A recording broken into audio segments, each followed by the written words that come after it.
I'm Shanti. Welcome to you all. Today, we've got another one of our BK chit chats, but we thought we would begin with some more yoga. This month of August has become a special month, just like the month of January, because we focus it on preparation for the tying of Raki.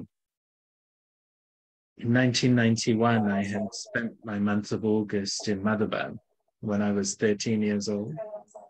And I'd had Raki tied then. And it has its own speciality. There were six daddies tying at different parts of the ceremony. So I had that a good opportunity.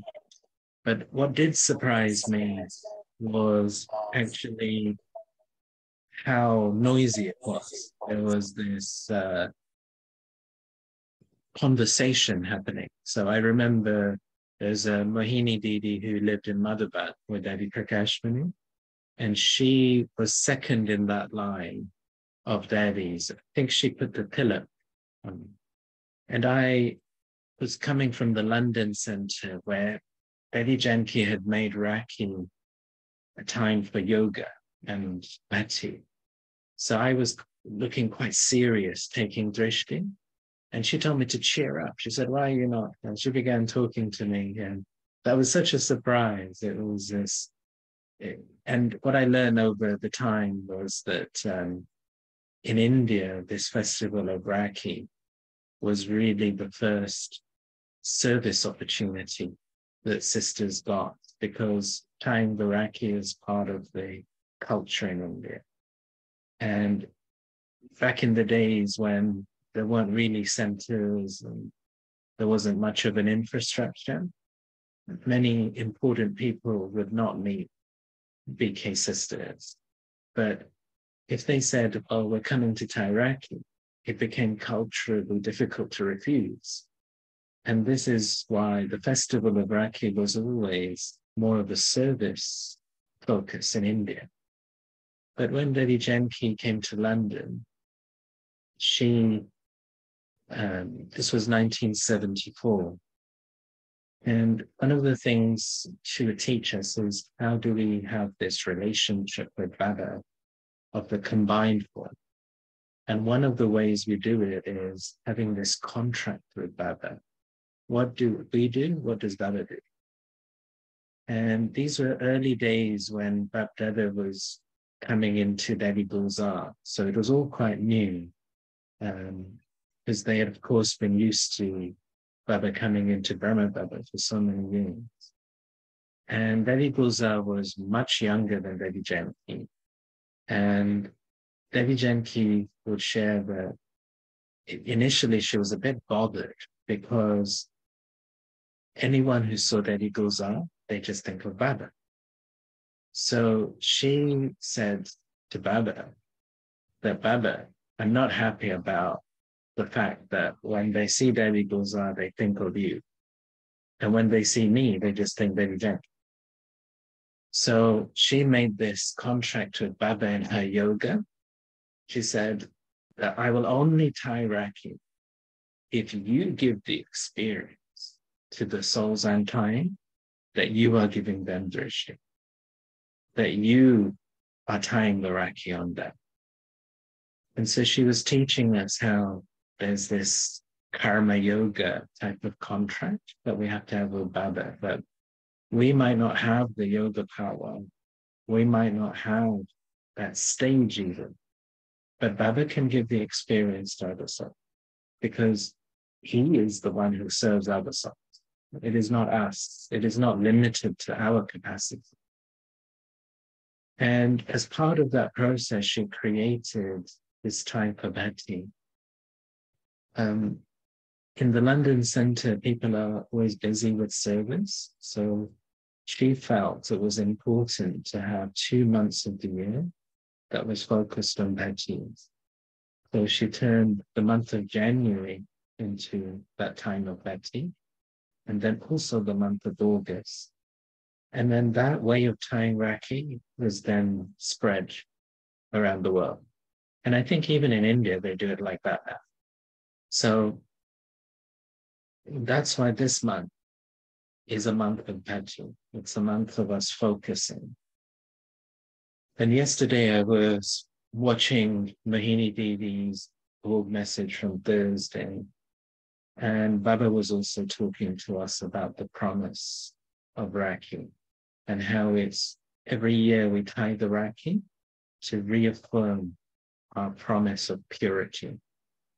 So it's this time of year, and I saw that Mohini Devi has chosen this month the topic of volcanic yoga. So what I thought was we'll have about a 30-minute commentary now, just on developing the fire of yoga and keep ourselves in that space of yoga before we move into further chit chat and hearing of a Murali.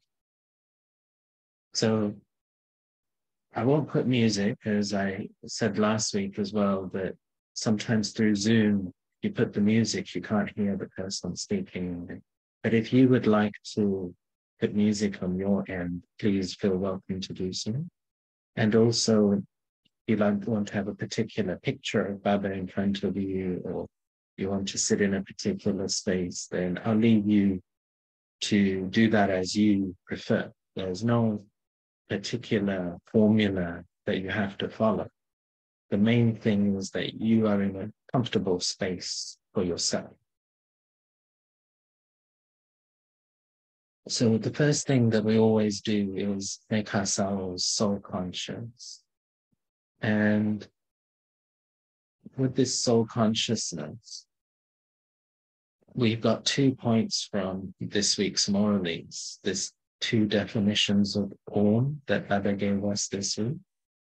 The first one was O is I the soul, and Ma is this is my body. So let's begin with that one first. So inside, let's begin the silent chant of Om. So as we say inside, Om,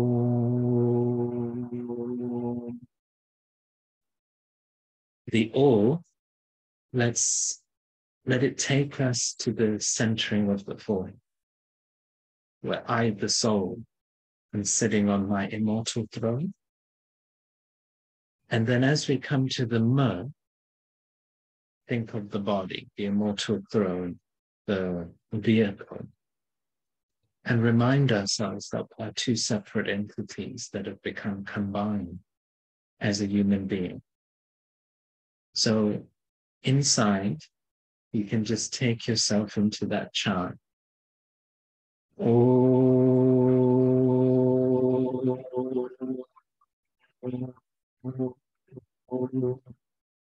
I am.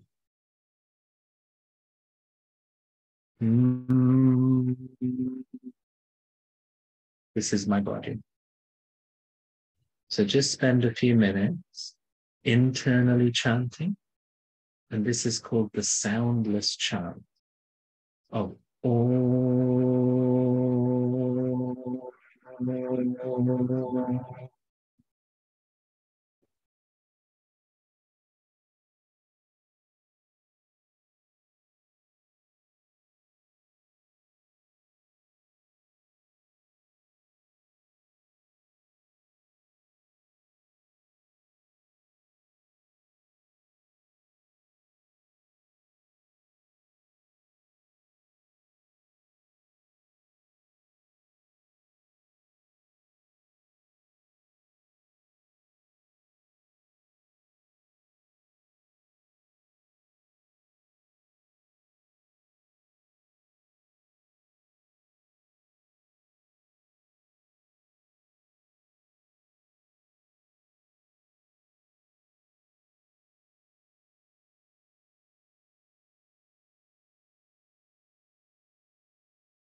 And then the second part of our chant is Shanti.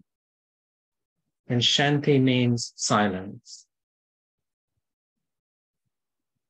So Baba was teaching us, Om, I am. This is my body. And then Shanti, silence. I am silent. This body is part of the world of sound. But I am content just being silent, being beyond sound. And my home is the land of silence. So with the vehicle of my mind, I take myself above this world of silence.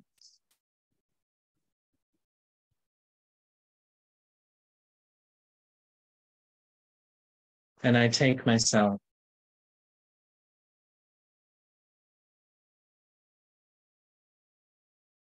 to nirvana.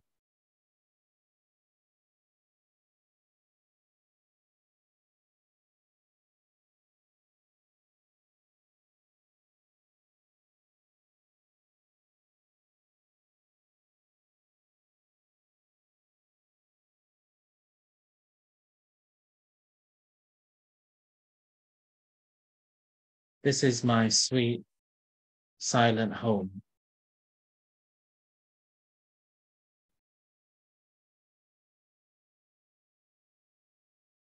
Where I originally came from.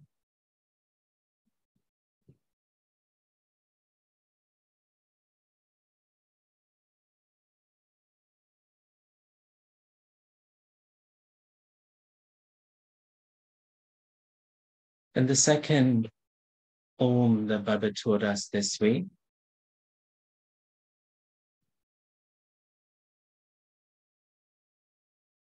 was Om means my Baba. So Om.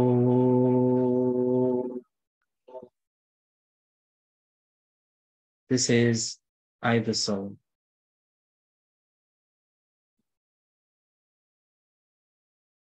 And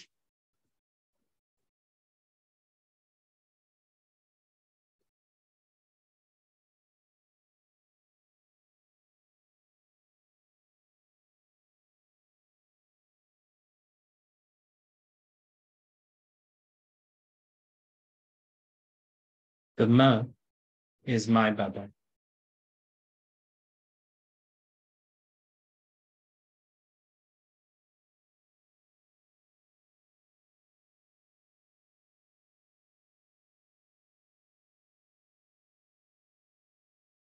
And my Baba is also Shanti. He is the ocean of silence.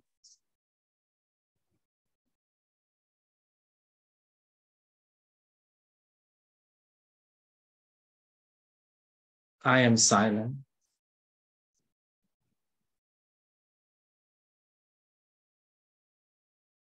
My home is an unlimited universe of silence.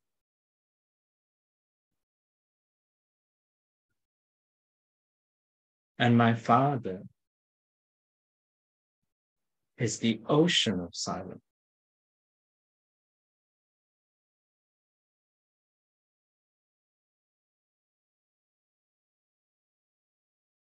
And within his silence, I can feel the purity and the love. It's a very warm and soothing silence.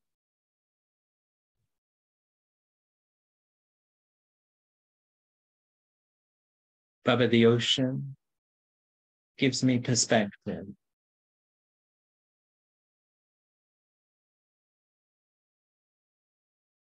As I'm in this silence,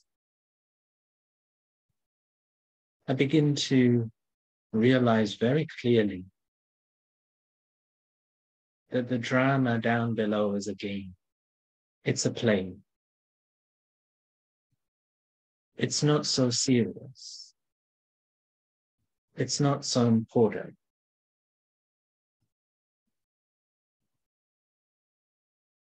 What's important is my connection with the seed.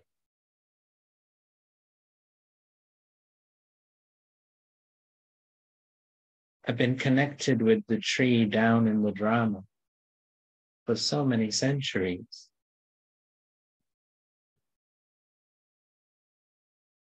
But now it's back to the seed. This is what Om means. Back to myself as a seed. Back to Shiv Baba as the seed.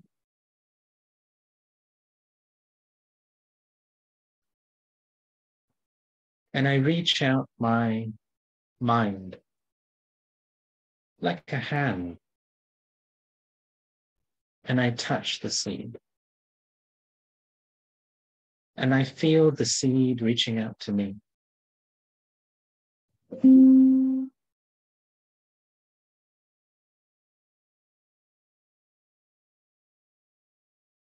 This silence, so full of purity, so full of love,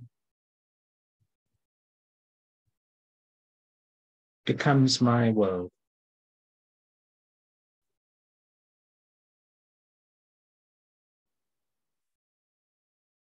The vibrations of this silence go deep within me and trigger within me my silence, my purity, my love. I am colored by Shiv Baba's company.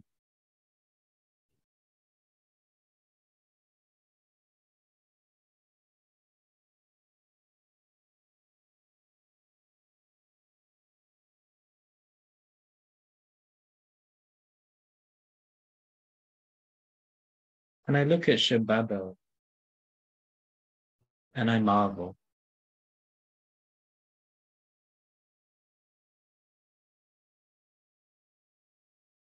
This is the most silent mind in all the worlds.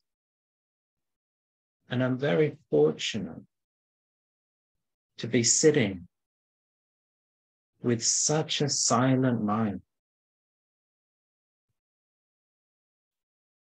I'm sitting with a mind that has never had a waste thought. This is a mind that's never had an attachment.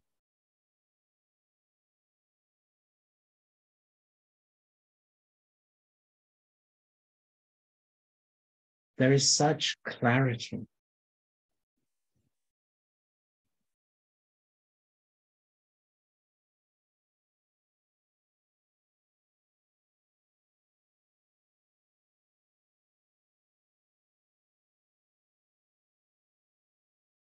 And I allow the vibrations of this silence to wash into me.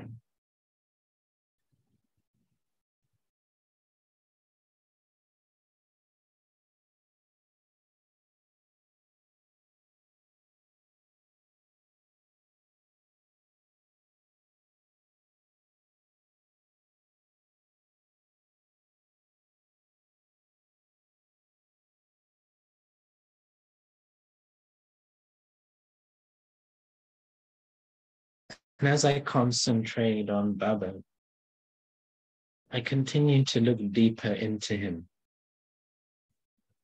Because as the ocean, he has so much depth, so many layers. I can see waves of love, of purity, of joy, of power, of compassion.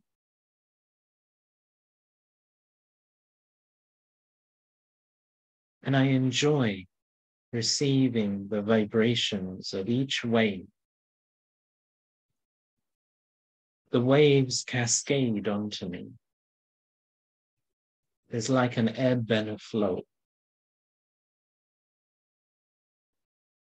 Sometimes it's a wave of joy that washes over me through the silence. Sometimes it's a wave of power. Sometimes it's a wave of purity. So let's spend a few minutes enjoying these different waves.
As those waves come into me, they trigger that same quality from inside of me.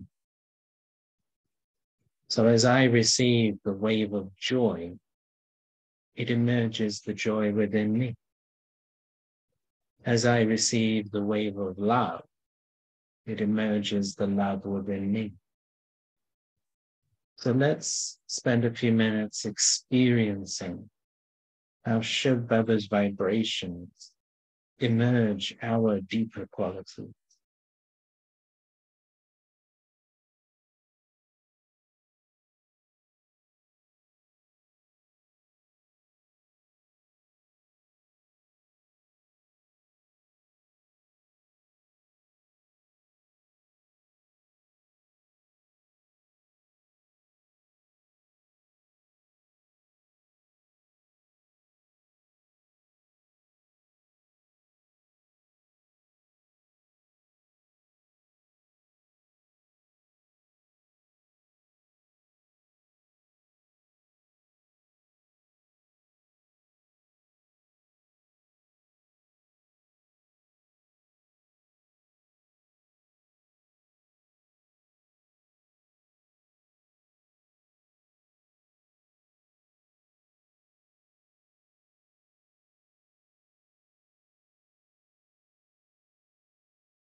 as I experience these different qualities of Baba and also of myself, it makes me think, what's the core?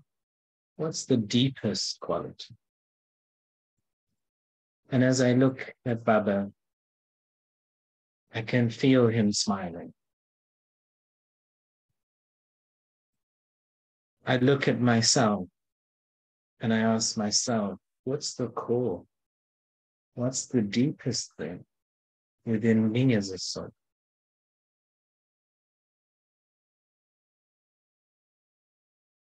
And the answer comes in the morally very frequently. In essence, we are love.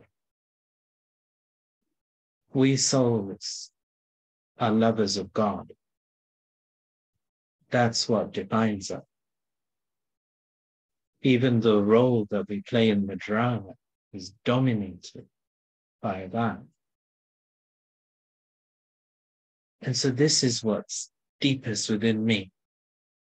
This is my core. And this is also the core of the Supreme Self. He is love. When you strip away everything else from either soul, all of the layers, all of the identities, all of the experiences, all of the thoughts and the beliefs, in my essence, I am love and I love God. And the essence of Shiv Baba is he loves his children. He is love. He is the Father. And so I sit within that original reality that I am love. And as I sit within that original reality of love,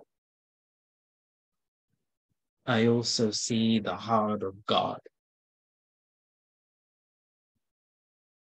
that unlimited heart of love.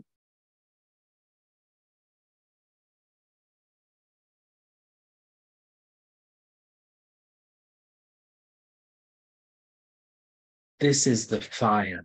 This is the passion that I have for God and God has for me. He doesn't just love me. He is in love with me. He is my beloved. He is Ram. I don't just have love for God. I am in love with God. I am his Sita. And I allow that original passion that might have been suppressed, it might have been distorted, it might have been mixed because of all of the body conscious experience that we have had. But I allow myself to freely be that lover of God. And I allow God's passion for me, his absolute devotion to me,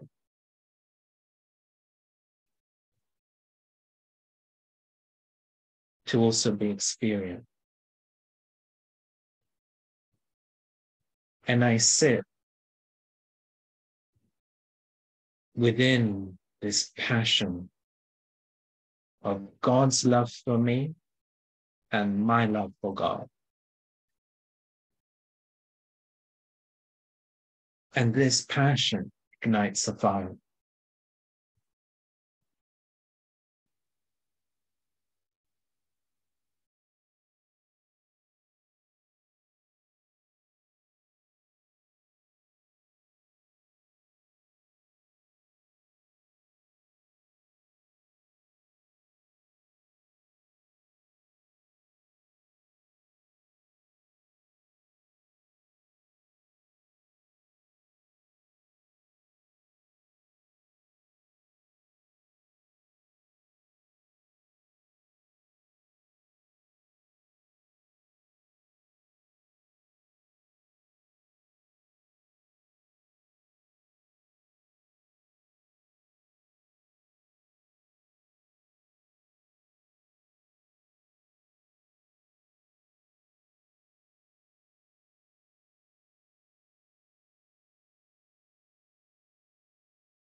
In the reality of this love, I realize that everything else is false. It's an illusion. It's Maya. This is the only reality. God's passion for me, my passion for God.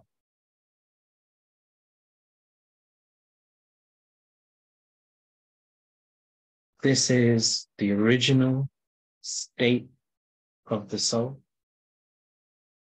This is the ultimate state of the soul.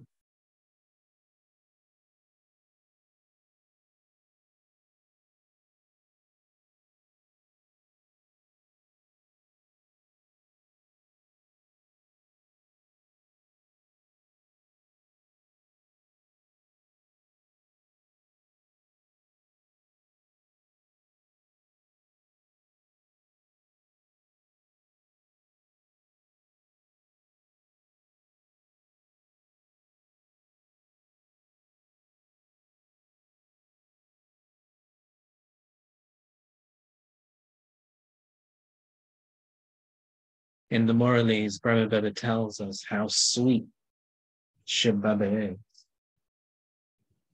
And I begin to feel that sweet because I've never had someone so devoted to me. I've never had someone so loyal to me. I've never had someone so passionate about me. And he's going nowhere. He's the one soul that can even stay with me through death. This is an eternal relationship.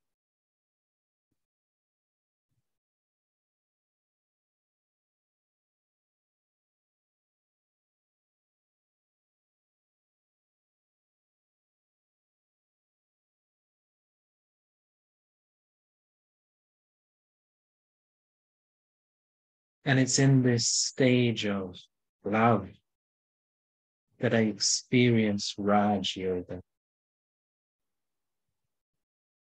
I know who Shiv Baba is.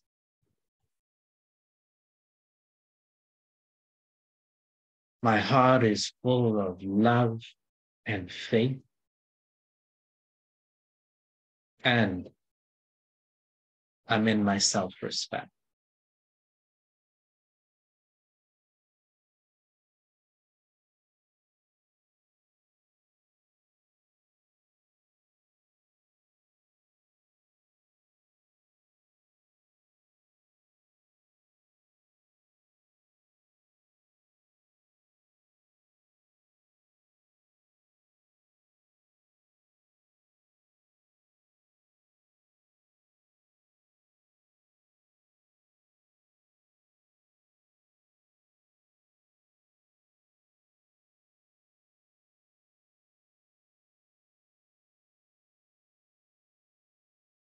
I've spent so many centuries chasing after substitutes for this love.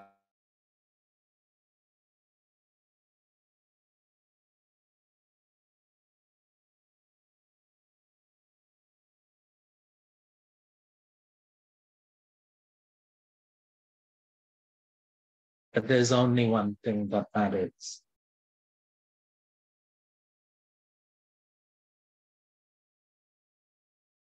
And that one thing that matters is Shiv Baba's love for me and my love for Shiv Baba.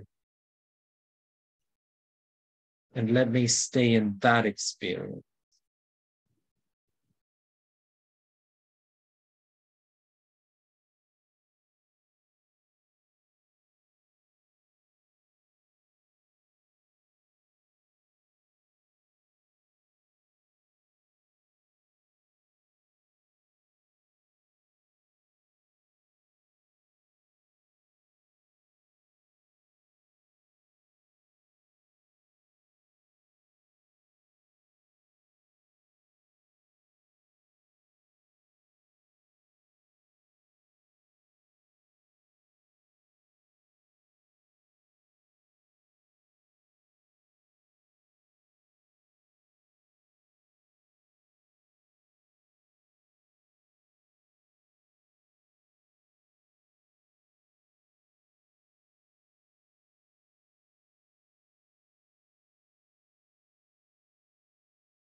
with the awareness of this love, that I am love and I am love, the identity of being a lover of Shabbat stays in my awareness. As I come back to that stage of Om, and I sit on the immortal throne of the forehead and become aware again of the vehicle of the body.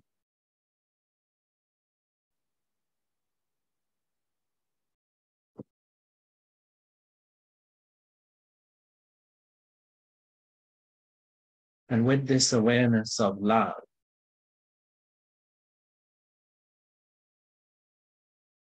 I realized that many of the things that I've been worried about, stressed about, they really don't matter. They come and go. But my permanence is this connection with Shabbat. It's the only permanent thing.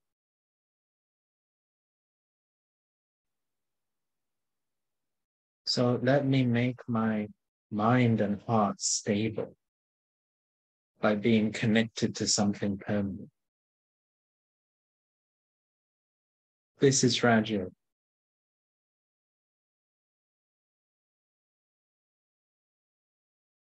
Om Shanti.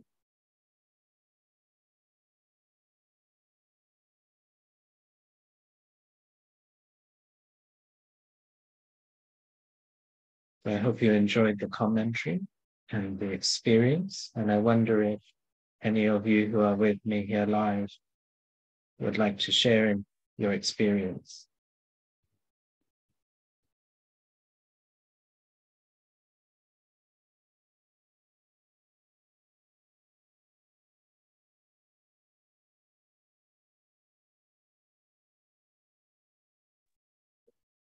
Shanti, brother. This is a beautiful thing that we started doing these commentaries. And today's commentary took you into that space where you could just get lost in a world that is way beyond anything that you could ever imagine. It was such a deep experience, and that you feel that you're just not here. You're not in this world. You're just somewhere else in total peace, in total silence, total harmony. It was a great experience this morning, Shanti. Shanti, thank you. Really good to hear.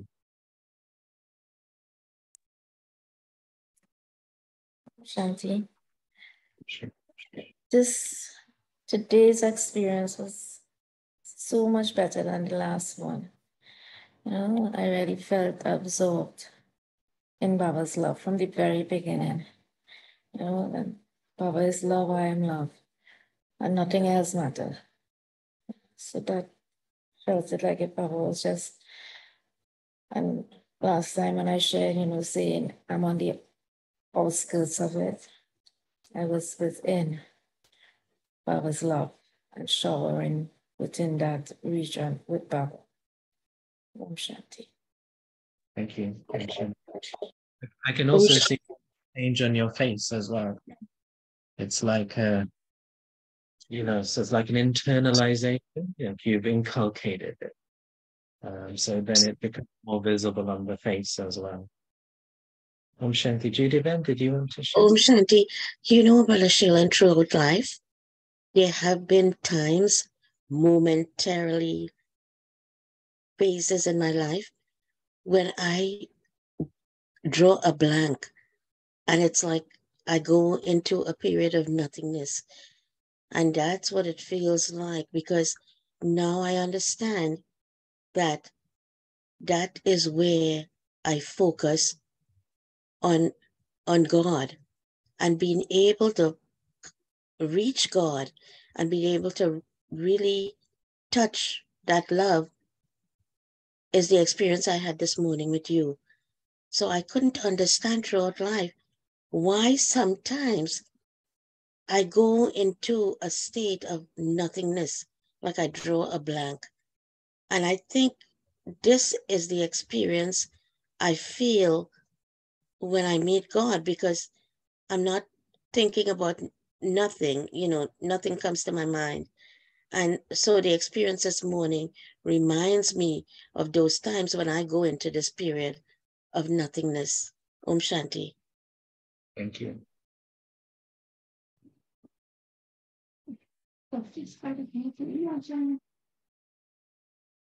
So thank you all for sharing. I received feedback from others as well after last week. And I think actually it was probably Ambika then who'd mentioned that we should have some more yoga sessions in these sessions. And we've been doing these chit chats for over 2 years now. So it feels like we've accumulated like an ocean of knowledge, an ocean of discussion. And that's important as well.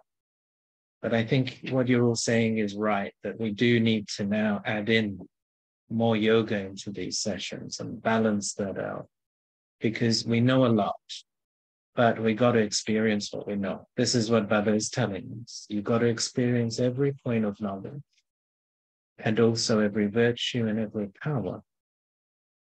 And if we haven't experienced that at confluence age, there's no other birth that we can do this.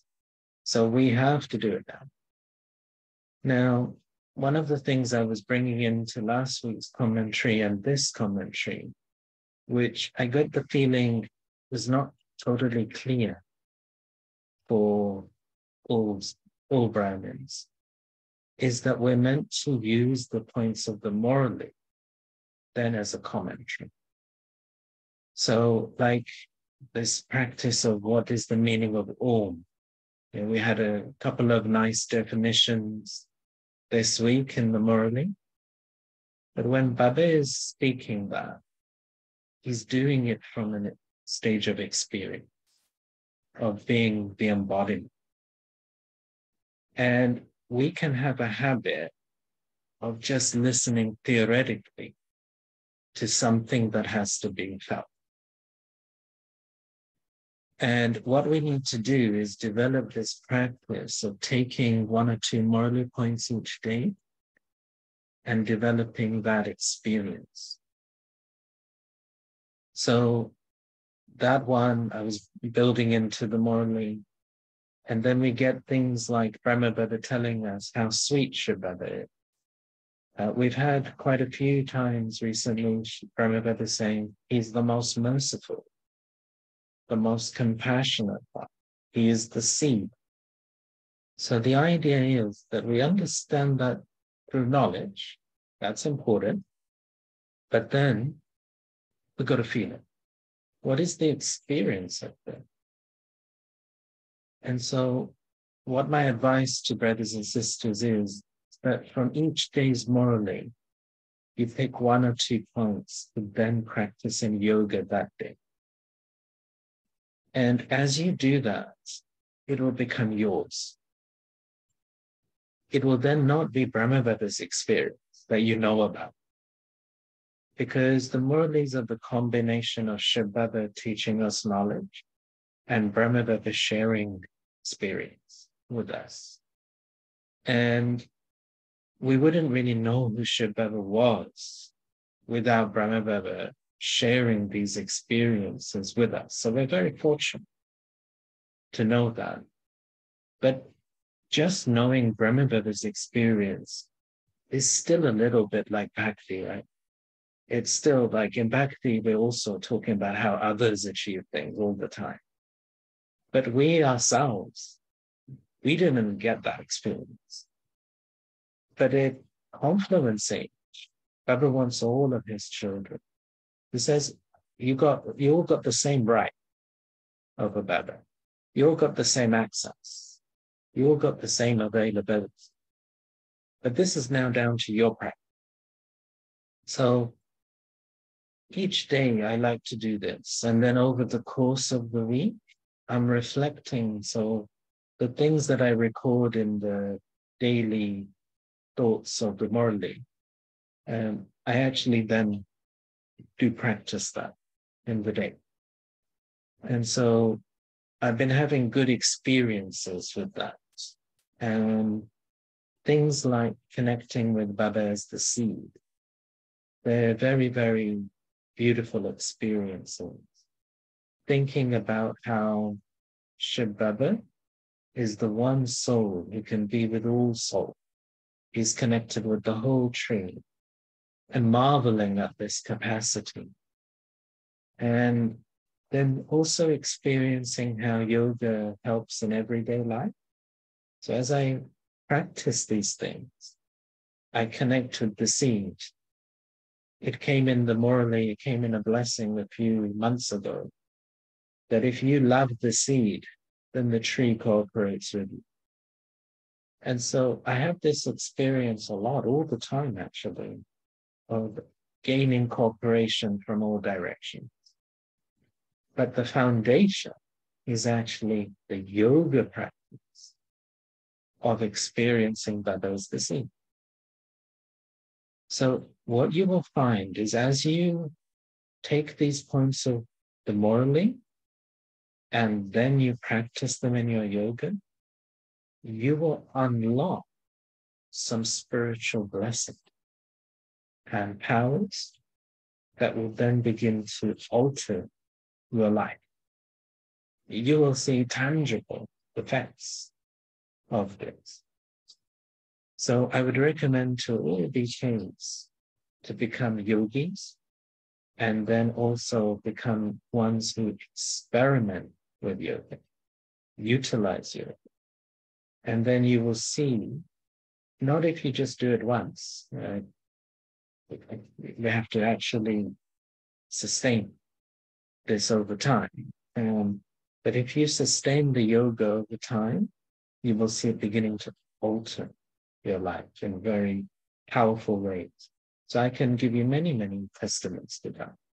So give it a try, because ultimately only by you doing it yourself can you really experience the benefit. Okay, thank you. So we'll build these commentaries in. Then let's have a bit of a chit chat. So Ranjan Ben is here as well now, and we're in a little while we're going to hear a morally, which is actually the second half of the morally from last Sunday. So what they are doing is, I think because Sunday classes in most centers are quite long anyway, so I think what they're doing is they're just giving half the morally to read in the class, and then there's always a blessing added on and a slogan and an abhyat morally point. So there's quite a lot of material. But I couldn't find the English version of the video or actually of the written copy outside of the Morley book I've got. But on Sundays, whenever we can get the video Morley, Ranjan Ben and I put it on at 4 a.m. So these Morleys are quite long, about 3 hours, these video Morleys. So we have a wonderful meeting with that. I really enjoy it every Sunday morning, 4 a.m. till 7 a.m. So it combines my yoga and my morali. But what it means is I'm actually gaining benefit from points that you're missing out on. So I wanted you all to also gain those points. And in fact, Baba's talking to all the continents as well and blessing all of your different places, and actually giving you some instructions as well in the different places. So we'll see if we get time to read that. But you might recall that 1996 was the Diamond Jubilee of the Yagya. So Baba kept talking about different concepts of the diamond in the year before, that year, and the year after. And it was in the second half of this morning, so it was the 26th of March, 1995, that we heard last Sunday, that he expands on a very beautiful concept of the diamond stage. So I didn't want you to miss out on this. And actually one center teacher from America, who's also, I think she's been with Baba about a similar amount of time to us. So she also remembered this was the Murli with those points, and she had messaged me to say, have I got it? And I couldn't. I looked everywhere for the English copy of this. I couldn't find it. So we'll read it today. Ranjan Ben will read that, and you'll hear that. But before we get into that, we haven't had time to really cover people's questions. Lynette, Ben, would you like to start off? Because I know that someone has sent you some questions to ask on their behalf. Yes, one of the sisters who religiously listens to the Zoom after this session is done, because she goes to a center during this time.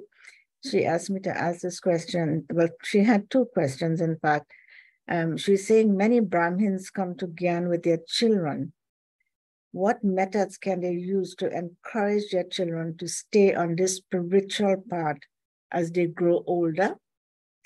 And then she had another question with and this spiritual journey is for our own self-development.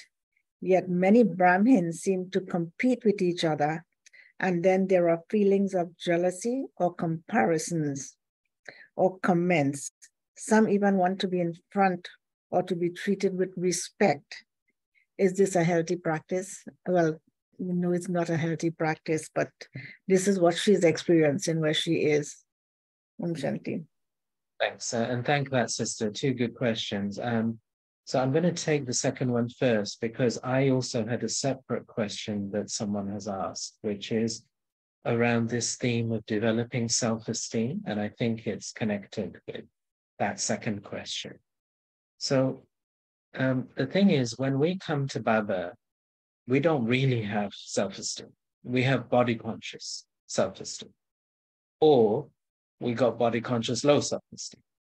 So my experience over the years of meeting many Brahmins is that we tend to come to Baba imbalanced one way or another. Either we're overconfident or we're underconfident.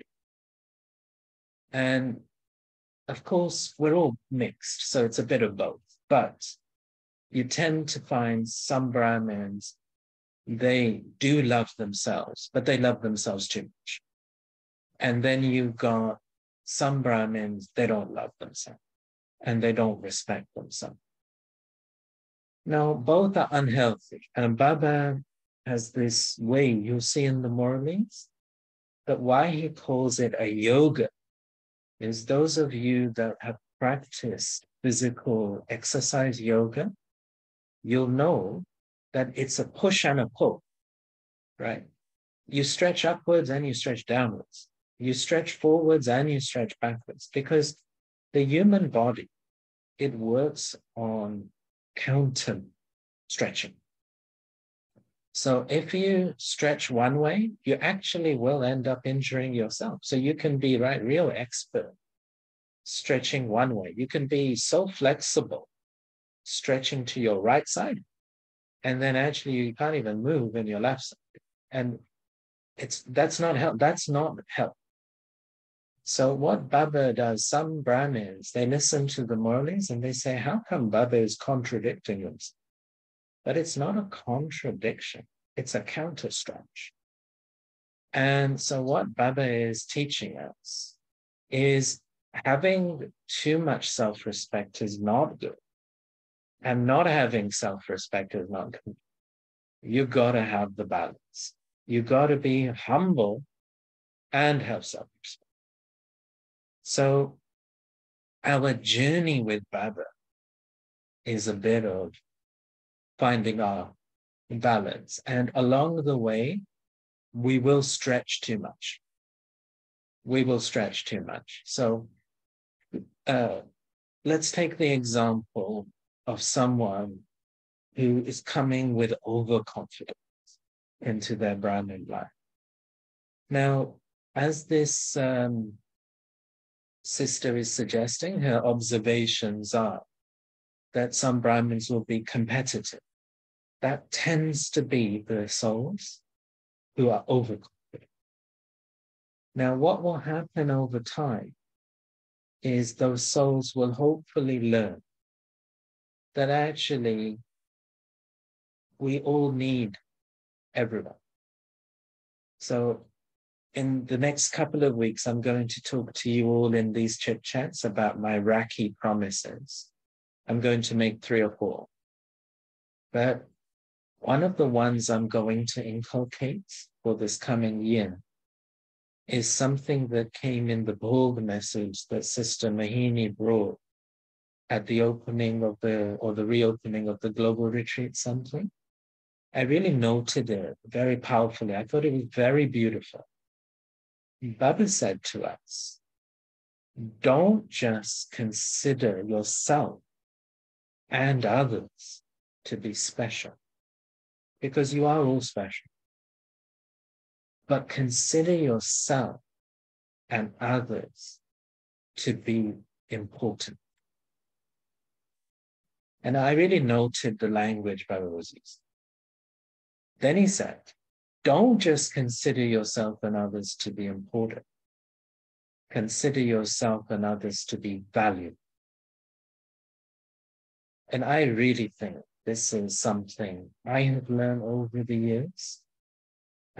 Because, I mean, I was a young man anyway, and as you all know, young boys, they can be brash, they can be bravado, you know. So I've come from that. That's been my journey, from bravado to hopefully more balance now. And one of the things which I get blessings for in my work team is not just me, but all of my colleagues. We had a Christmas party last year, and we always invite all of our administrators, all of our secretaries, and we all just eat together. And they were saying to us that they were invited. They are also the administrators of another department. And when they attended the Christmas function for that department, all the administrators were sitting in one corner and all of the academics. And they were saying, they were like giving blessings to all of the team, saying that we never feel we're separate from everyone. Because you can imagine sometimes when you're a very important professor and thing, they don't feel that they're equals with others. And because you end up loving yourself too much, right? You know your own importance. But when you know your own importance, you end up forgetting the importance of others. And actually, if you think about it, where are you without your administrators, right? But where are you without that person who does the unseen? And then this happens in families, right? How many centuries have we forgotten the women? I mean, come on, like all of us have been part of it. And then, well, look at the societies we created. There's always a lower class, isn't there? And you go right around the world through the centuries. So what's happened is we created so many karmic accounts and old sanskars of only giving importance to some and not giving importance to others. So you heard in the commentary that I just shared as well, I wanted to emphasize, and it was last week's as well. Someone wrote to me afterwards saying how they really liked that point of how Shabbat the seed loves the diversity. He loves the variety. You listen to Shabbat, he's not trying to change the Muslims from not being Muslims, Christians from not being Christian. He's telling us everyone is important. Like he talks about the sannyasis having an important role as sustainers of India. Because on one side, he tells us they taught omnipresent, they taught you all the wrong things. On the other side, he tells us how important it is.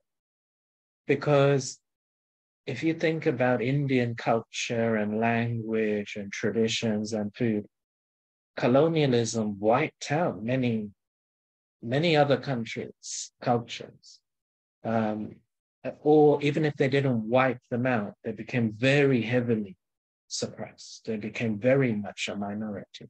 You go right around places in Africa, North, South America, Caribbean, Australasia, actually those indigenous cultures, they're not really that powerful. But in India, like the colonial religions and tradition, they're like still the minority. The indigenous culture is the dominant culture. And Baba credits these gurus that they played this role. And he says because of their celibacy, they actually gained this extra power, this spiritual energy to be able to protect the tradition. So Baba teaches us that the tree is important. Everyone is important. The religious fathers, where would we be without these religions, right? They protected us, sustained us. Look, most of the charity and wealth has been done through the religions, right? It's quite a modern concept of a government providing welfare. And that's quite like last 100 years. It's not really that normal. It was mainly religions doing these things. So what you got is understanding that Shiv Baba regards everyone as important. So this is our journey. Then the other way, if a Brahmin doesn't love themselves and doesn't value themselves, they got to discover that, really from Baba and the Brahmin family. So what the Brahmin family is often very good at is conveying Baba's love and Baba's sense of belonging to souls who need it. So, Baba knew that we wouldn't be able to be full in our yoga, expert in our yoga instant. It's going to take us time. So he created this yagya. He created the Brahmin family first thing he does. And what he knew is that we're going to need to feel Baba's love through people, through a center, through a system of sustenance. We're going to need that. And we gradually build our self-esteem through that. So it's a journey initially where we begin. Now, if we're overconfident and then the Brahmin family gives us even more confidence, we've got to be careful. So it's going to take some self-reflection. But ultimately, Baba always tells us, it came in the Murli these last 2 Sundays, I think it was the previous Sunday, that the sign that you love yourself too much is you'll feel insulted. So if you've got arrogance, you feel insulted straight away. So the problem with being overconfident, having too much self-esteem, is you're not really stable. You're still fragile. And someone criticizes you, someone questions you, someone doubts you, you won't be able to take it. Similarly with low self-esteem. So actually both are still low self-esteem, because low self-esteem, that's the same. You can't take the criticism, you can't take the doubt. You will then embody the doubt. Someone doubts you, you will doubt it. So Baba is teaching us, how can I disassociate my self-esteem from my environment? And so I've shared this with you, that my reflection over many years is that there is one sun star that is the seed of the whole of the tree of body conscious. And it is seeing myself in other people's eyes. I've reflected on myself for years, and this I think is the seed. And if we change this, the whole tree of body consciousness is changed. So as I said, initially we're not able to do this. So what Baba does is he actually empowers us through the Brahman. And then over time, we've got to develop our own practice of Baba's drills. And this loving connection with Bab Dada, we've got to see ourselves. So Murli after Murli, Baba teaches us, you're adopted by Shiv Baba, you're adopted by Brahma Baba and Mama. So ultimately, my family has to shift from the Brahmins to this family of four. Me, Shiv Baba, Brahma Baba, and Mama. Because that's like the angelic family, it's a subtle family. The problem with still being attached to the Brahmin family is, of course, to the Brahmins, as this sister is saying, you're going to have old sanskars and old karmic accounts and things coming in. So if my self-esteem is based on that, it can lead me to leaving. So we get these morals, don't we, where Baba says, even if you're upset with your Brahmin teacher, keep studying. That's what Baba is saying, that you're going to have to decouple yourself, de-associate yourself from even the Brahmins, because that cannot be your base. And first, morally, when Brahma Baba left and became an angel, we've read it a few times at 21st January, 1969, morally, only Shiv Baba comes. And he says, who was your commitment to? I thought you were committed to me. And look, you're all crying. You're all saying, oh, Baba's gone. I haven't gone anywhere. You were going to be committed to me. So ultimately, Shiv Baba is going to say to us, look, who are you committed to? Who are you attached to? It's got to be my Shiv Baba. So even if Brahma goes, you're still connected with me. So that's where we got to get to, where we are totally in our own self-esteem with Shiv Baba. That's really the essence of Raj Yoga. That's the stage which Brahma Baba had, Mama had, and I saw Devi Janki over many years, and I tell you the number of times I saw her say that, okay, I'm with all of you, I'll listen to all of you, I'll cooperate with all of you, but my connection with it is with Shiva. I mean, these daddies, they were ultimately alone. And this came up in the Morally last Sunday, that you got to be a lover of solitude. You got to just be in the remembrance of one. This is what all these senior daddies, they achieved, internal solitude. So it's this journey of self-esteem, I would say. And initially, as this, it sounds to me like this sister is, being upset and disturbed. I used to be so upset about all these things. And my journey has been over the years. Now I reach a point where I just got good wishes, really, and just understanding of all the Brahmins. And that's why I'm able to just sort of almost like be a mentor for younger Brahmins and other Brahmins. Look, hey, it's a journey. And everyone is going to get there because they're focusing on Baba's study. And one thing that is a challenge of the present is that we've embodied a social media culture into the Brahmin family. And we're all going to have to be careful of this. So when I was in New York, I was talking with some of the centered sisters there, and the sisters who are serving at the UN, they're trying to hold on to a lot of integrity. That was my impression. I had a good chat for an hour when I visited the Queen Center. That's your center, isn't it, Sister? So Sister Mohini had invited me across there. So we had spent a good hour just chatting, good few hours actually. But one thing they were conveying to me is they're trying to keep their approach there on knowledge basis, so Shiv Baba's knowledge basis, rather than person basis. And you see, back in the day, the concept of a BK having their own channel and having their own, I'm sure, like Sister Ambika is an old BK, I'm sure she will remember back. The concept that you would be like a brand as a BK, that would just not be acceptable.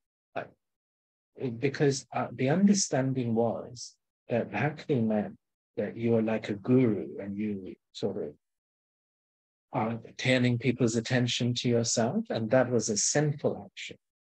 And we are meant to just connect people with Baba and not to us. Like that was such a big principle within the Brahmin family. I was listening to Sister Asha, who is the DD of Delhi. And I sometimes, Ranjabin and I, we watch that Morley in the morning. We tune into it. As Hindi speakers, we also have many options. So she's quite good value, actually, for sharing different stories and insights. And she was saying that these photographs we've got of Brahma Baba nowadays, before 1969, when Brahma Baba became an angel, she had never seen them. Like they were not available. Brahma Baba would never have allowed a picture of himself. Like it was, I was hearing Dada Ramesh's class a few weeks ago, and he was saying that he took most of these photos that we had whenever we got, because he had this sanskar of not listening to him. So Brahma Baba would say, and his sanskar benefited us a great deal, actually. So Brahma Baba, of course, would not allow these photos, and my brother Ramesh would take them anyway. And so he was always very farsighted. And he said he used to have these loving squabbles with Brahma Baba about what the family needed. And for years, Brahma Baba would tell him, no, they don't need it. And then he would convince Brahma Baba they do need it. So he was the brother behind the exhibitions as well. For years, Brahma Baba, we hear it in the mornings, Brahma Baba liked retreats. So he felt you got to come for 7 days. Then you could understand. And Dada Ramesh would say, no one's going to come for 7 days. We've got to get out there. We've got to get into the cities. We've got to get where people are. So these photos, we're quite lucky we got them. Because Brahma Baba allowing you to take a photo of him, the only pictures he allowed were these knowledge pictures, the cycle, the tree, that. He felt that these pictures were all part of Bhakti. You shouldn't be doing these things. So I noticed that it was only this year that Sister Jayati has allowed the team in London to create a social media channel for her. For years, she was not allowed this because she's also from this generation. You see, you're very resistant to this. And I think we're in danger of losing some of these values. So I think what this sister is saying is something we all got to be careful of. Because why this competition is coming, it's coming from this new social media age of self-promotion. And if you think back to a lot of these Thursday board messages we've had, I'm thinking in these last 3 years, the ones especially we were hearing through Sister Shashi, again and again, Baba kept saying, don't promote yourself. Don't have these things. That's not what we're here for. So part of our surrender is this. I think we all got to be very, very cautious about these things. I've been asked a lot about the daily recordings I do. Can it be a video?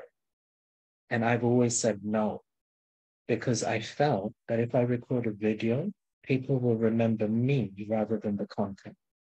And I noticed that what Bapdada allowed in the Sakar days, he allowed the audio recordings of the Mormon, but he also didn't allow the video. So Brahma Baba didn't allow the video. And then the videoing only began after he became an angel. And then we got videos through Devi Gulzar. But we haven't got any videos because Baba didn't want people remembering himself. Yeah. That's the 25th night. So we're going to read this in a little while, but we're just answering some questions first. That's right. We're going to read from here. I put the thing there, but I'll come to you in a minute. Yeah. So that will be my answer. Now that then connects with the first question about And Ranjin Ben can also share some thoughts. One sister sent a question about how Brahmins can, how we can sustain Brahmins who are children to stay with Baba. But my first response as a child who grew up in knowledge is the most important thing that a child needs is authenticity. So you see, children are smart. So if you take them to the center and they hear the morally, they know what Baba said. And then if you come home and you're not doing it, they know you're not doing it. So the child needs to see you doing it. So Sudesh Didi used to always say that if you want to serve your family, you do it through example. You share knowledge last with your relatives because they won't listen to what you say. They will only judge what you do. And you share knowledge with people you don't know. And so she would always advise this. And this, as a child, I'm thinking back to the children's class that I belonged to in the 1980s at the London Centre. And my overall observation is that it's very, very unusual for a child to continue following the BK lifestyle if their parents did it. So that's my observation. That most of the children who continue to follow the BK lifestyle, their parents were accurate in following it as well. So this would be my first message. There's something about that example of the parent that persuades the children that they could also do it. And then the second part of the example is then Baba's values and Baba's teachings. Because I can tell you there's nothing more disheartening than the waste thoughts and the negative thoughts of your parent when you know what Baba's teaching. And yet that's not the reality of your experience at home. And so I've spoken with quite a number of the children who were with me in the children's class and others. And one thing with me is that from a young age, I began reading the Morales myself. And I was very, very fortunate that Devi Janki took an interest in me from a young age. So I had a very powerful mentor. And I've had this fortune. So in my family life, I belong to a family that uses so many waste thoughts, so much negativity. I don't come from a positive atmosphere, but I was very fortunate to have that in the London Centre. So I give a lot of credit to that family. And in recent years, when I've met relatives that I didn't know before in places in other countries like India, I had one auntie who met with me through WhatsApp after she had met me and other members of my family. And her husband, they actually went to Mount Abu to have a retreat with Sister Shivani. And she called me and she said, "You're so different to the rest of your family. Your way you're thinking, the way you do." And they all give credit to Devi Janki. So I am so different to whether the BKs whether the family members are BKs or not BKs. I'm different to all of them. And that's because Devi Janki would always say that children ultimately, they're their own person. So why we got to have a children's class is because when that child grows up, they're going to make their own choices. So the job of a parent, and if the center has a children's class, why Daddy would say have a children's class, maybe on a Sunday or something, is so that that child is equipped with the knowledge for them to take their own decisions when they're older. But it's not the job of a parent to decide for them. So what you must do, the job of the parent is to put into practice. And if that child can see you, like we've had how many moralies every Sunday about eliminating waste thoughts, eliminating waste words, eliminating wasteful time, and so on. If that child really sees you doing that, I tell you, they will really appreciate it. My journey has been different. So I have constantly had negativity, constantly low self-esteem, constantly why I can't do it, why I'm bad, why I'm negative. I haven't believed any of it because of others' knowledge. And I was so fortunate because Devi Janki always told me how wonderful I was. And even just now, visiting New York, I had a message from Baba through Sister Mayuni. And I tell you, I had some Brahmins who were telling me that I was, I'm not authentic. I had it just even as I got back, and that I'm not real. People shouldn't really be listening to me. I have all of these things even now. And then I was just taking Toli, and Baba had given a message, Sister Mahini, to me, that I was a good example, I was worthy, and I'm giving the proof of Baba's knowledge. Now you tell me, who am I going to listen to? So this is what, so the child needs the example. It needs the positivity of the Brahmin family. Because just like we send children to school, because you don't know what's going on in their family life. But if they got that good, positive school environment, Sister Judy's come on the screen. She's seen many of such children. And she's worked with so many like that. School is so vital, right? Because it's not, this child is not defined by their family. They can become something. So Baba has set up a school. And that child, the family might be whatever, but that child can ultimately make their own choice.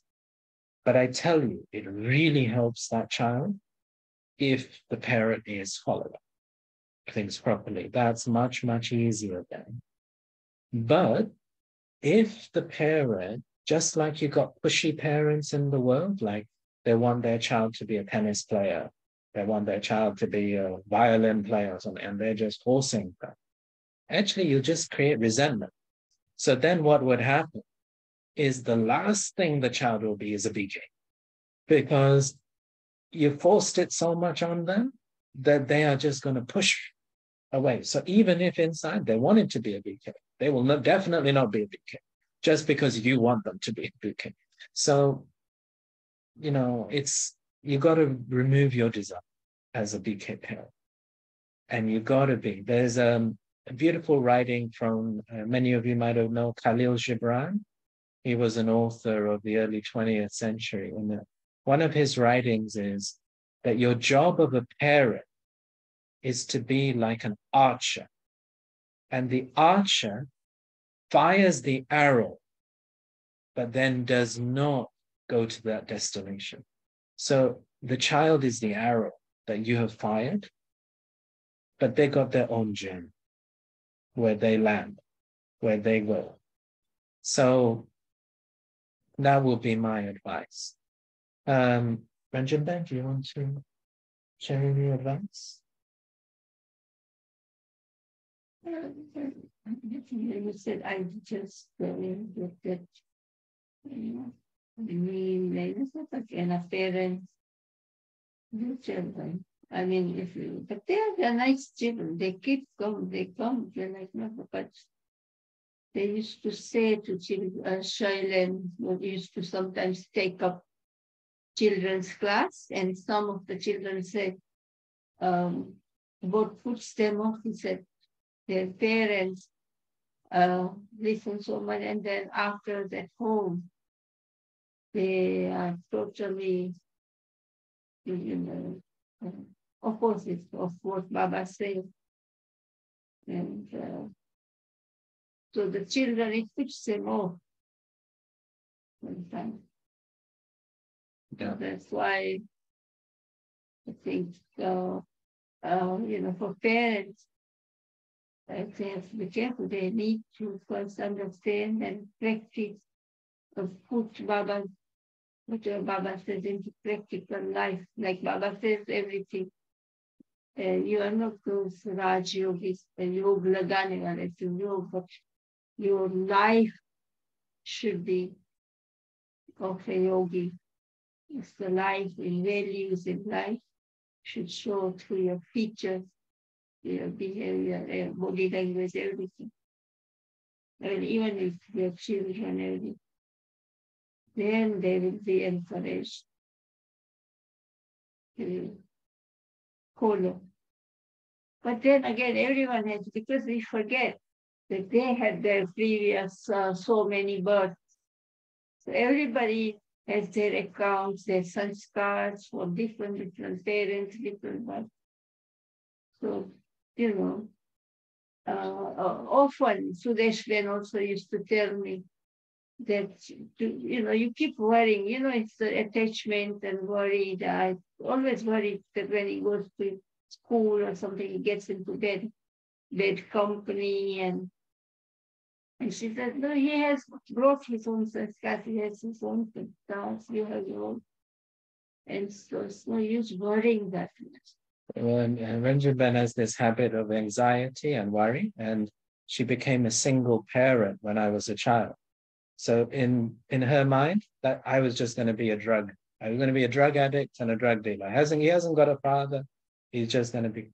So you see, the thing about mothers and fathers is we're projecting imagination and things, but don't want your child to be a BK.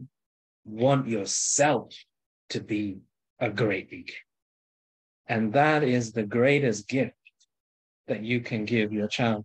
And then if they choose not to be a BK in the future, I tell you, so I would say maybe 25% of my children's class are BKs following properly, and 75% are not.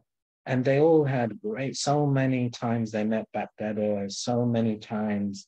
I mean, how much sustenance did we receive from Daddy Janki? I mean, we were very, very close in that generation to Daddy and to all the daddies, actually.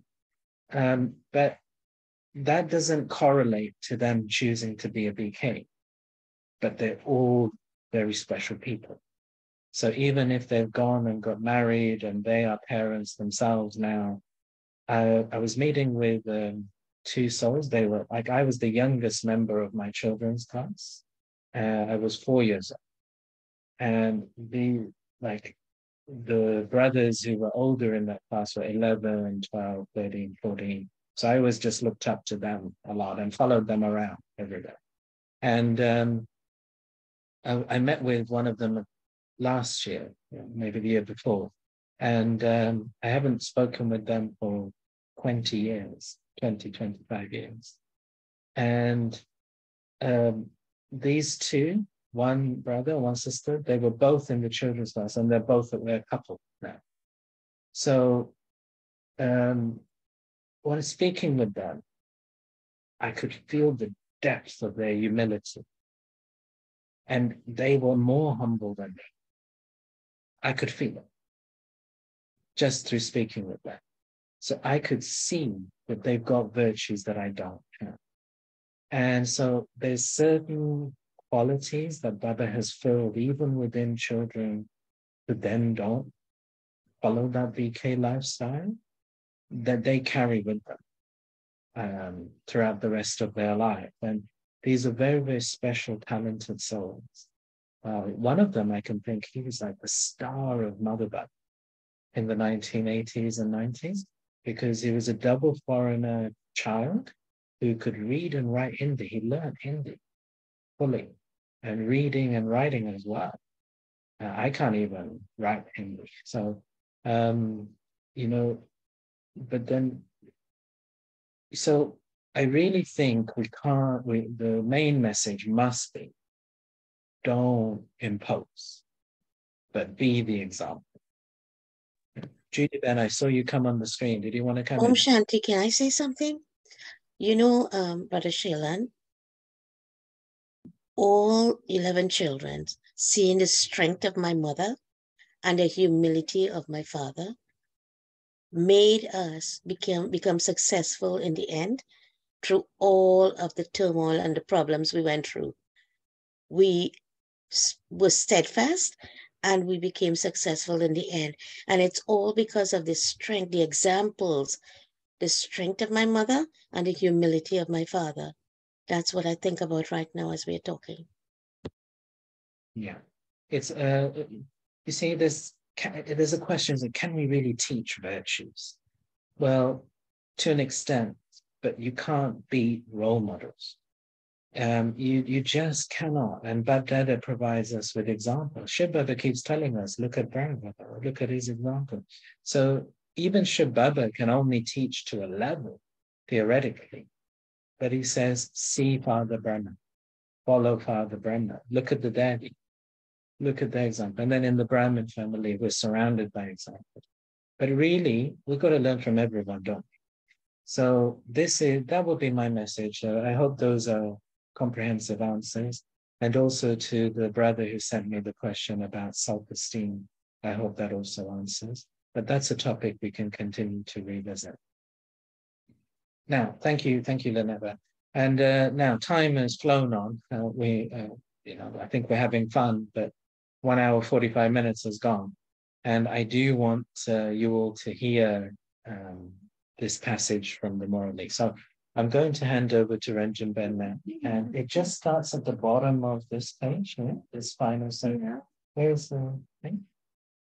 So it starts at this sentence. And we'll read that. We won't now read the blessings to all the different continents. We'll just read until then.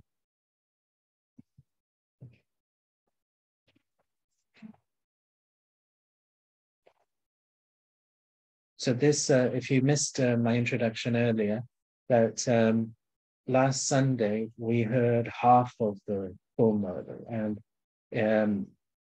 because it is quite long and can be difficult to fit into a Sunday morning class at a center.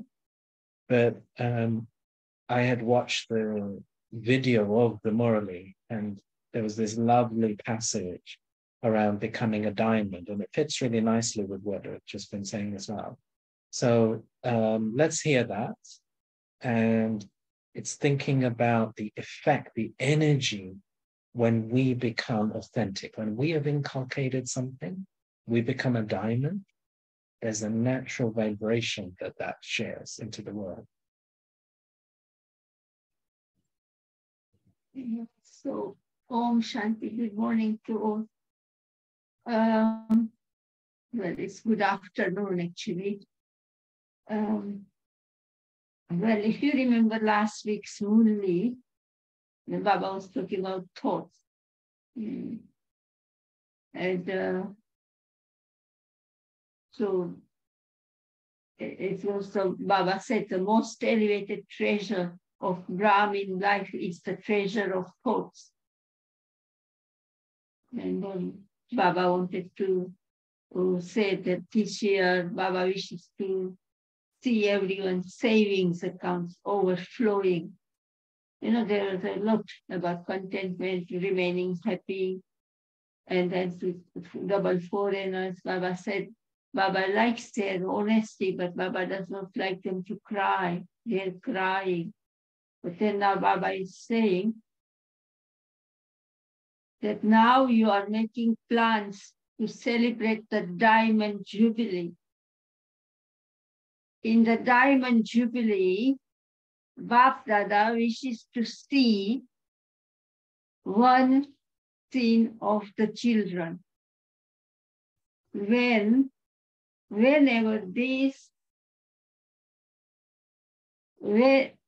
whenever there is Deepavali or any major festival, lights are visible everywhere. You have seen this, have you not?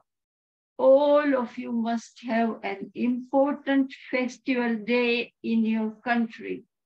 And at that time, there would be so many sparkling lights. Look here, and something is sparkling. Look there, and something is sparkling. On the Diamond Jubilee, the real spiritual diamond should be visibly sparkling everywhere so that everyone is able to experience which type of sparkle this is. Diamonds do sparkle. Even if you hide them in the mud, they do not lose their sparkle. So, wherever you may be living, whichever country you may be in, everyone should experience that this is a sparkling diamond. They should receive this vibration. Wherever there is an ignited light, wherever there is this decoration, whether you want it to or not, it will definitely attract your vision. There are so many of you diamonds, and you are spread around the whole world. So the sparkling diamond should show their sparkle to the whole world. So what would the scene be? You would like that, would you not? Acha, Bap Dada will take a photo of this because you are not able to go everywhere. But Bap Dada is able to. Where would you go with this camera? So the scene of such sparkling diamonds should be visible to the world. At least they should begin to say that there is something here, there is some miracle here. First, they should come on the stage of at least saying there is something here. And then finally they will say everything is here. The basis of that is that is to accumulate in your account of thought. Do not become tired in making effort over little things. Maybe you are not able to finish your jealousy, or you still get angry, or certain words still emerge. Do not use your time in making effort for a single aspect. Put the seed right, and the tree will automatically become all right. The seed of all of this is thought. So Baba said the treasure is the thought, and the seed is the thought of anything that comes in our place for behavior. If your thoughts are elevated, everything else is automatically elevated. There is no need to labor. Otherwise, you find it difficult, thinking that you still have this much to do. It has been 10 years, but you haven't been able to remove this particular weakness. It may have been 20 years, 40 years, or 50 years. But now, if you check your foundation, it should not take even 4 seconds. Then see how fast you are able to serve through the mind. At present, the power of your mind is being wasted. You are not using it for anything useful. Whereas when you are able to save it, it will be used in a worthwhile way. Then there will be no need to make effort. Whilst walking and moving around, you will experience yourself to be lighthouse and might house. The lighthouse does not go to each one individually, but from a distance, it signals the right direction, where all of you, sparkling diamonds, become lighthouses and might houses. What will there be in the world? Will darkness remain? Do you like this?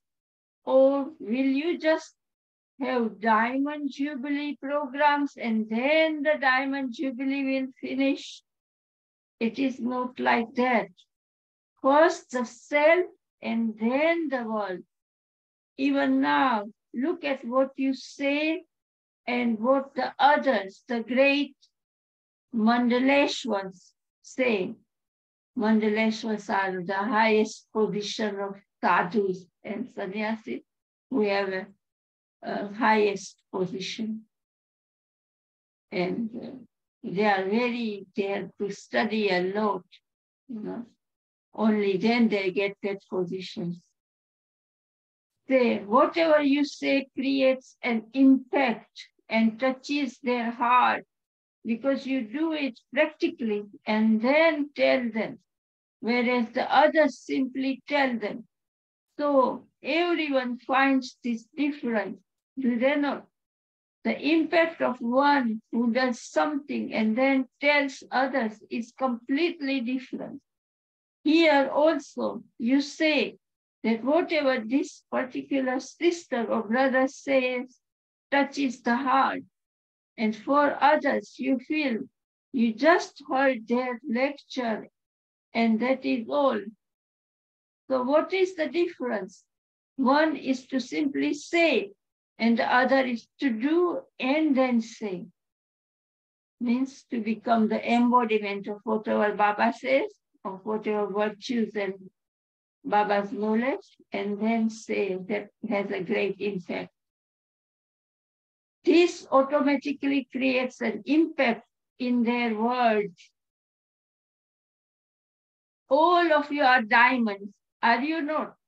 Or is it that some of you are silver, some of you are gold, and others are diamonds? All of you are diamonds. You are diamond. But now your sparkle should be visible. Bap Dada is also happy that there are so many diamonds in his treasures, and each diamond is so valuable. Where else would you be able to find so many spiritual diamonds? So that is us, Baba calls us spiritual diamond for self-respect. Would you find them with anyone? Go and look for them throughout the whole of America, Africa, etc. But would you find them? And look here, Baba has found so many real diamonds. However, become such that you are able to spread the sparkle of vibration. It should not be that you simply please yourself in thinking that you are a diamond. The sparkle of a diamond cannot remain hidden. Can the sparkle of a real diamond remain hidden? No matter what you do, the sparkle will be visible.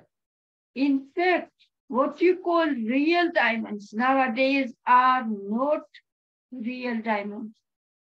The diamonds of your heaven are real. And these are nothing compared to those.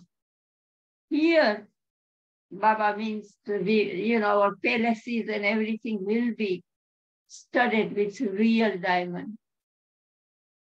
Whereas here, the diamonds of this world are not really real. So Baba says, no matter what you do, the sparkle will be visible. In fact, what you call real diamonds nowadays are not real diamonds. The diamonds of your heaven are real, and these are nothing compared to those.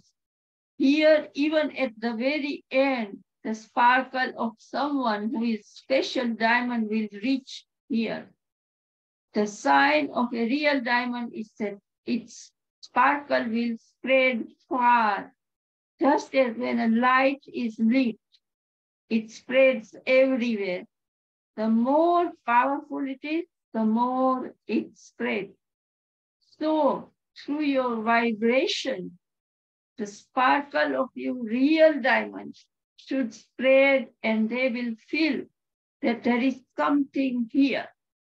Just as when you go into Baba's room in Madhuban, you have special experiences and you feel those vibrations, whether they know it or not, whether they have faith or not, they are able to feel the vibrations of silence.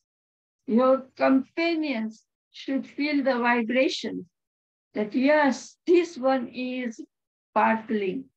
They should not say that this one is the same as he was before.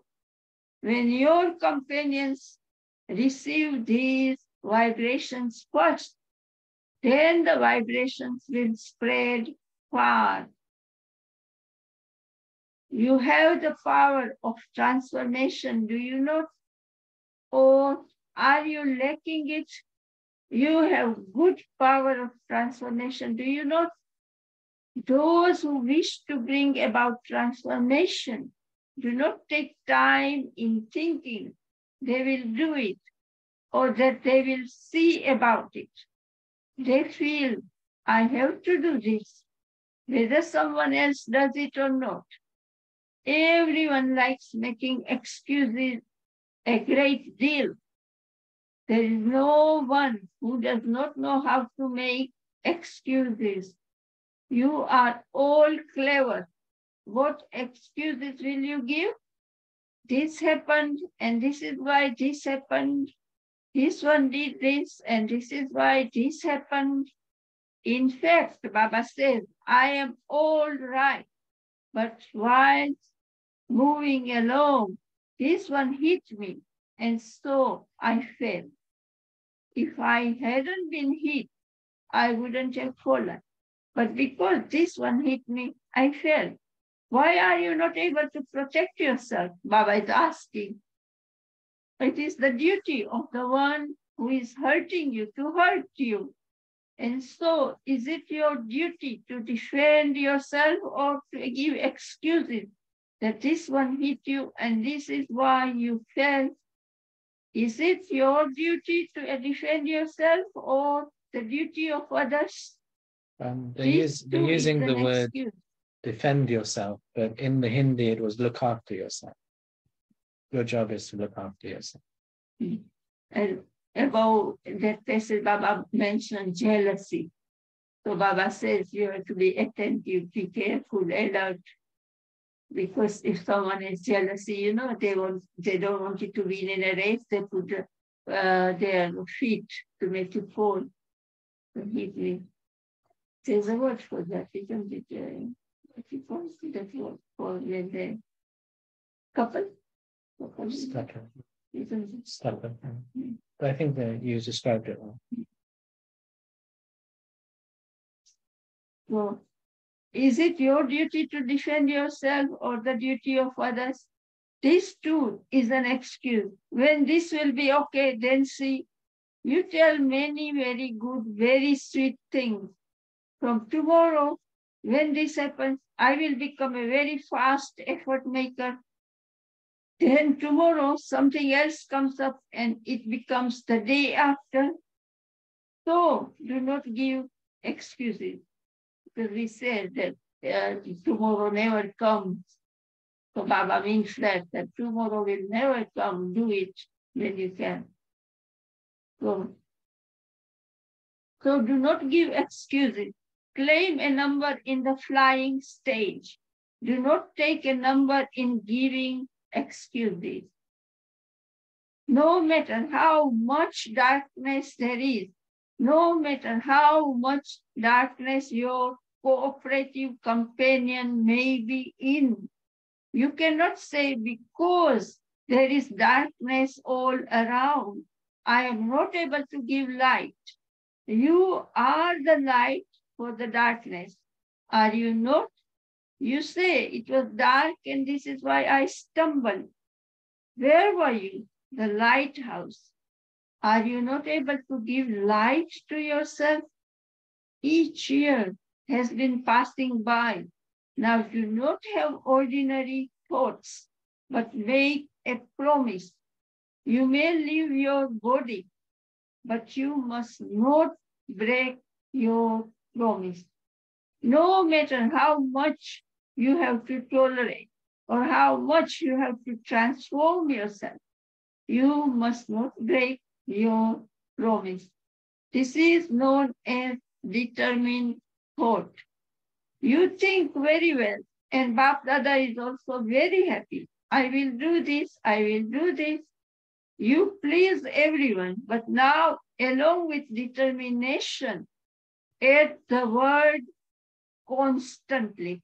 Sada, in Hindi, sada, constantly. You are influenced by this for a short time. You know, Bap Dada says, take out the word sometimes from your dictionary. Baba likes constantly. For this, as you were told earlier, consider yourself to be an incarnation of economy. All three should be together. Economy, remembrance of one, and being in solitude. So in bracket, economy means to economize your words, action, thoughts. And that economy, that is remembrance of one, E-K-N-A-M-I, economy, remembrance of one only. And then ekantavasi, that is solitude. E-K-A-N-T-V-A-S-I. Baba says, do not come into too much sound. Remain in solitude, ekantavasi. It has been seen that those who speak throughout the day waste their treasures of thought and time a great deal. Ekantavasi has two meanings. It is not just external solitude, but to be lost in the depth of one, to be in solitude. So two meanings. From the outside, go into a quieter place. Baba says sometimes go on the roof or to mountains or to the road. And then another is to be lost into the depth of one, to be in solitude. Otherwise, if there is just external solitude, you become bored and you say, I don't know how I will spend my day, but become lost in the depth of the one Father. Just as when you go to the bottom of the ocean, you find so many treasures. Go into the depths, that is, become lost in the attainments received from the Father. Do not just move along with the waves on the surface, but go into the very depths, become lost in that, and then see how much pleasure you experience. So be economical with all treasures, to remember the one Father and none others. This is known as economy. Economy means to remember one, economy, and ekantavasi, that is solitude. Those who stabilize themselves in this stage are able to accumulate all treasures. Otherwise, they are not able to accumulate them. Do you know how to do this? Do you know how to economize? All of you know this. The sign of love is that you make whoever you have love for, move forward ahead of yourself. This is what happens, is it not? So Bap Dada also wishes that each child of his moves ahead of him. This is the sign of love. There should not be any weakness in anyone. All of you should be complete and perfect. If you are complete and become perfect, Bap Dada has double love for the double foreigners, because you double foreigners are a special beauty in the part of the establishment. You are the special decoration, Shringar. You must have heard this word, Shringar, decoration of the part of the establishment. Now we shall see whether the foreign lands of Bharat claim number one. In what? In the account of accumulation. Why? Double foreigners have a natural sanskar that whichever line they go in, they move with a fast speed. If they fall intensely. And if they climb high, they climb very high. So now use this sanskar of the account of accumulation with a fast speed. So what number will you claim? The smaller place should claim a high number. You wish to take this number, do you not? What will those from Africa do? Bap Dada likes to say words America and Africa a great deal. So what will those from Africa do? What number shall we stop here? We'll stop there. We stop here, and then Another time. Baba is asking Europe and all. It's a very big, it's a long ruling. Baba has had to spend a lot of time asking each group. It was very beautiful to Yeah, hear but his vision of each continent. But unfortunately, we don't have enough time to read it now, but we definitely will another week. yeah. We've had a very rich discussion. Do you want to share some reflection? So overall, I think it was that message of becoming that you are the diamonds. So you're so valuable, but now it's our job to spread the light. And it's not the job of the lighthouses to say there's too much darkness. What can I do? That is not going to accept that from us. We got to be the one who is embodying the quality that's needed in each situation. And that is talking to us about very, very subtle things that if you embody the virtue, it releases a vibration into the environment. And this is what is known as the diamond, the sparkle of the diamond. It's the soul who has gone beyond all wasteful thoughts and waste feelings. So we got to eliminate that. He's saying to us that you're working on one sanskar one day, and then another day you're changing another sanskar. He's saying rather than that, just eliminate all of the waste from your thoughts. Make your thoughts elevated. So a lighthouse is someone who is constantly in elevated thoughts. And can we do it when we're tested? That's the sign of the diamond. Diamonds are strong, right? So that's the sign that we can carry on spreading our light.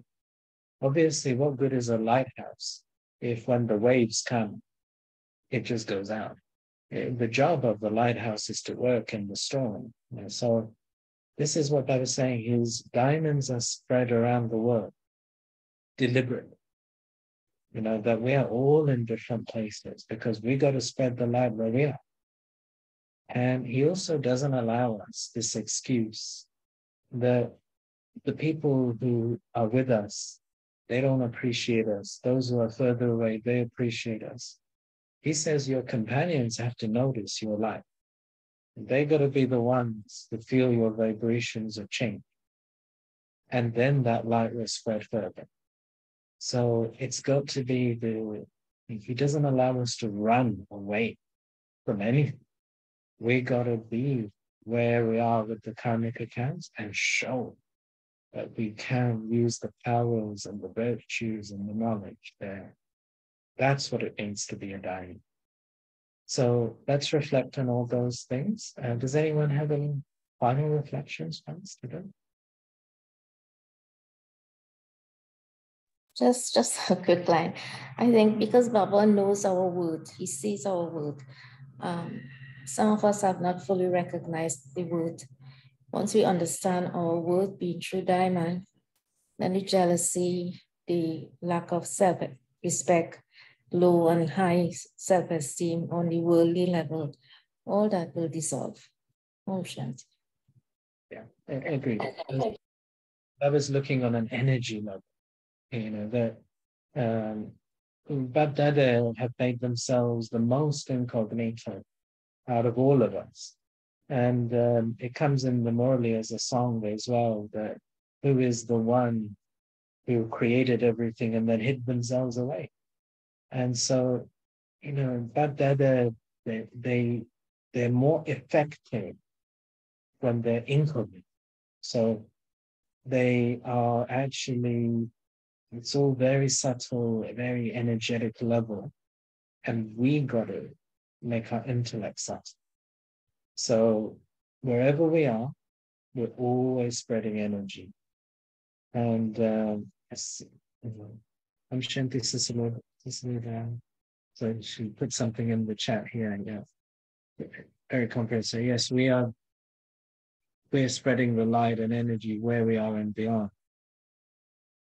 Yeah, I never thought I would be in this part of the world ever. Exactly. So wherever we are, Baba really values us as the diamond, and it's now our job to spread that positive energy and eliminate these waste thoughts. So let's keep that as one of our aims for Raki this year. And we'll talk more about that another time. So thank you very much, those of you that were here, for helping to create such a rich session. And also warm greetings to those of you tuning in later on through the YouTube video. So have a great week. Shanti, thank you so much. Have a great week also. Bye-bye. Shanti, everyone.